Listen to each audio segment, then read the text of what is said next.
नमस्कार मित्र हो, पीयू मराठीमध्ये आपल्या सर्वांचे मनापासून स्वागत। झोपेश विजय चंद्रशेखर यांचा जन्म 22 जून 1974 साली चेन्नई येथे झाला। दिग्दर्शक एस ए चंद्रशेखर हे विजयचे वडील, तर शोभा चंद्रशेखर ही त्यांची आई। 1974 मध्ये बालकलाकार म्हणून चित्रपट श्रेष्ठात त्यांनी एंट्री केली, तर नवले या थिरपू या चित्रपटातून अभिनेता म्हणून ते प्रसिद्ध झाले।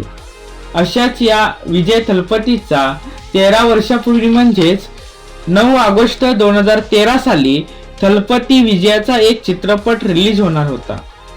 या चित्रपटाचं नाव होतं थल या टाइम टू लीड। हा चित्रपट विजयने डिरेक्ट केला होता आणि या चित्रपटात मुख्य भूमिकेत विजय थलपतीच होता। हा एक राजकीय चित्रपट होता आणि या चित्रपटामध्ये हा मुख्य हिरो राजकारणातील भ्रष्टाचार, जनतेचे विचार, त्यांच्या भूमिका शोधण्याचा प्रयत्न करतो। अशा प्रकारे ही चित्रपटाची स्क्रिप्ट होती। जसजसे चित्रपटाची तारीख जवळ येत होती तसतसे चित्रपटाच्या निर्मात्याला, डायरेक्टर, हिरोला वेगवेगळ्या क्षेत्रातून धमक्या येऊ लागल्या। त्यामुळे तमिळनाडू सरकारने या चित्रपटावर बंदी घातली।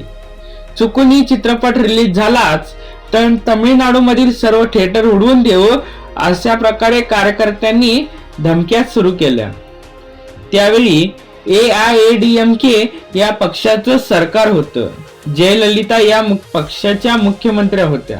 या चित्रपटाचं नाव होतं थैलेवा। थैलेवा म्हणजेच मराठीत नेता। या कारणामुळे जयललितांना त्यांच्या समोर थैलेवा नावाचं एक संकट असावं। विजय थलपतीचा हा चित्रपट रिलीज व्हावा, निर्मात्यांचं नुकसान होऊ नये म्हणून विजय थलपती मुख्यमंत्री कार्यालयात पोहोचला। जयललिताने मीडियासमोर या चित्रपटाला आम्ही पोटेशन देऊ शकत नाही हे जाहीरच केलं होतं। जयललितांचे कार्यकर्ते आक्रमक झाले होते।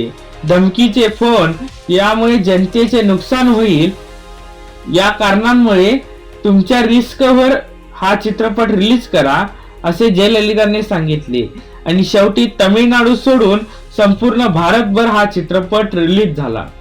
याच अगोदर शेवटी काही पण करून तमिळनाडूमध्ये चित्रपट रिलीज करण्यासाठी जयललितांचे पाय धरायचे या हेतूने विजयचे वडील SK चंद्रशेखर व विजय मुख्यमंत्री कार्यालयात जयललितांना भेटण्याची परवानगी मागितली, पण जयललितांनी त्यांना भेटण्यासाठी नकार दिला।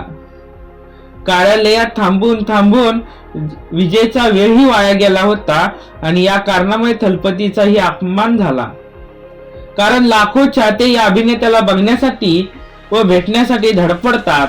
अशा अभिनेत्याला मुख्यमंत्री कार्यालयात थांबून ठेवणं हे अपमानास्पद गोष्ट वाटली आणि 13 वर्षानंतर याच अभिनेत्याने फेब्रुवारी 2024 साली TVK या पक्षाची स्थापना केली आणि 2026 मध्ये हाच विजय थलपती मुख्यमंत्री झाला।